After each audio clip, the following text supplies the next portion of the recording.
જય શ્રી કૃષ્ણ મિત્રો, કેમ છો? મજામાં ને? આજે આપણે માખણિયા મેથીવાળા કલી ગાંઠિયા બનાવીશું. એકદમ સરસ અને બજારમાં મળે તેવા પોચારું જેવા મોઢામાં મેળતા જ પાણી પાણી થઈ જાય તેવા આપણે માખણિયા મેથીવાળા ગાંઠિયા બનાવીશું. આપણે મેથીવાળા માખણિયા ગાંઠિયા બનાવવા માટે મેં 500 ગ્રામ ચણાનો લોટ લીધો છે. તમે તમારી ક્વોન્ટિટી પ્રમાણે લઈ શકો છો. અને આપણે કસૂરી મેથી લીધી છે. જો તમારી પાસે કસૂરી મેથી ન હોય તો તમે લીલી મેથી પણ સુધારીને નાખી શકો છો. અને અજમા લીધા છે 1 મોટી ચમચી, હિંગ મોટી ચમચી, સ્વાદ પ્રમાણે નિમક અને ટાટાના સોડા લેવાના છે. 1 મોટી ચમચી આપણે રનિંગ ઘરમાં જમીએ તે ચમચીને આપણે ટાટાના સોડા લીધા છે. આપણે ટાટાના સોડા જ લેવાના છે, બીજા નહીં. હવે આપણે પેલા લોટને ચાળી લેવાનો છે. પેલા ચાળી લેશું. આપણે કોઈ પણ વાસણમાં ચાળી લેવાનો છે. ચાળીને બનાવીશું તો એક કોઈ પણ ગુઠલી નહીં રહે. અને જો આપણે ચાળા વગર બનાવશું તો આપણા પરફેક્ટ ગાંઠિયા નહીં બને. એટલા માટે આપણે સરસ ચાળી લેવાનો છે. આ રીતના ચાળીને બનાવશું એટલે એકદમ સરસ આપણે લોટ બંધાય અને એક પણ ગુઠલી ના રહે. આ રીતના આપણે ચાળી લેશું. આપણે બધો લોટ ચડાઈ ગયો છે. આ રીતના સરસ ચાળી લેશું.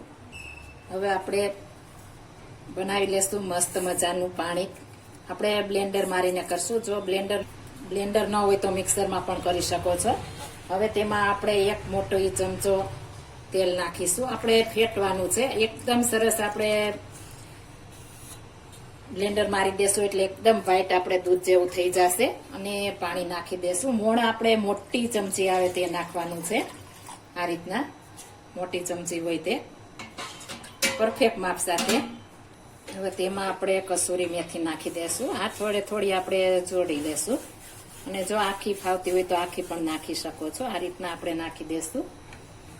અજમા અને હિંગ આ બધું પેલા આપણે હાથ વડે આ રીતના મિક્સ કરી લેશું. જો આપણે આ રીતના ઘરે બનાવીશું તો ઓછા ખર્ચામાં અને એકદમ સરસ અને આપણા ચોખ્ખા તેલમાં ઘરે બને છે. હવે આપણે આ ફેટેલું પાણી છે તે નાખી દેશું. ઉપરથી ઘટે એટલું આપણે પાણી નાખવાનું છે. બાકી આપણે આ ઉમેરી દેશું. પાડી શકો તે પ્રમાણે આપણે લોટ બાંધવાનો છે. પરફેક્ટ આ રીતના બાંધશો એટલે તમારે મહેનત પણ નહીં પડે અને પડશે પણ સરસ. અને જો તીખાની ભૂકી ખાતા હો તો તમે આમાં તીખાની ભૂકી પણ નાખી શકો છો.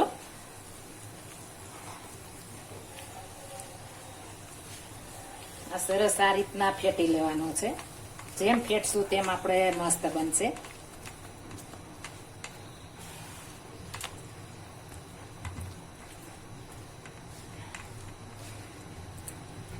આપણે મસ્ત લોટ તૈયાર થઈ ગયો છે. આ રીતના આપણે તૈયાર કરવાનો છે. ત્યારબાદ આપણે કલી ગાંઠિયાનો જારો હોય તેને આપણે પાણી લગાવવાનું છે, તેલ નહીં. આ રીતના પાણી લગાવીશું એટલે એકદમ સરસ આપણો ગાંઠિયો પડશે. સાઈડમાં મેં તેલ ગરમ મૂકી દીધું છે. આપણે તેલ મસ્ત ગરમ થઈ ગયું છે. આપણે ફૂલ નથી આવવા દેવાનું, માપે આવવા દેવાનું છે. અને આપણે તેની માથે જારો મૂકી દેશું. અને આપણે જેવડો ઘાણવો પાડવો હોય તે રીતના આપણે લોટ નાખી દેશું. અને હથેળીમાં પણ આપણે આ રીતના તેલ લગાવી દેશું. આપણે અહીંથી ગાંઠિયો પાડવાનો છે. આ રીતના આપણે પાડશું એટલે એકદમ સરસ પડશે. જો તમારે મોર બાપે જ મેં કર્યું છે એ પ્રમાણે જ નાખવાનું છે. વધી જશે તો તમારા ગાંઠિયાનો ભૂકો થઈ જશે. એટલા પરફેક્ટ માપ સાથે બનાવશો એટલે પરફેક્ટ થશે. હવે આને ફરી આપણે ઉપરથી પાણી લગાવી દેશું એટલે બધા ગાંઠિયા અંદર પડી જશે. આપણે મસ્ત ગાંઠિયા પડી. હવે સાઈડ ચેન્જ કરી લેશું. એકદમ સરસ આ મેથીવાળા ગાંઠિયા આપણે સવારે ચા સાથે ખાવાની મજા આવે છે. 7-8 ઉપર આ રીતના આપણે બનાવી દીધા હોય તો આપણે આ મહિનો સુધી આપણે બગડતા નથી. અને સિંગ તેલમાં મેં બનાવ્યા છે. સિંગ તેલમાં બનાવશો એટલે એકદમ સરસ થશે. હવે એકદમ સરસ આપણે ક્રિસ્પી થવા દેશું. આપણે સરસ ચડી ગયા છે. આ રીતના ખખડવા માંડે એવા થવા દેવાના છે. એકદમ માખણિયા આપણે ગાંઠિયા આ રીતના બધા બનાવી લેશું. તૈયાર છે આપણા માખણિયા ગાંઠિયા મસ્ત મજાના. આ રીતના આપણે બનાવીને રાખી દેશું તો આપણે ખાવાની મજા આવે છે. આપણે મસ્ત મજાના મેથીવાળા માખણિયા ગાંઠિયા તૈયાર થઈ ગયા છે.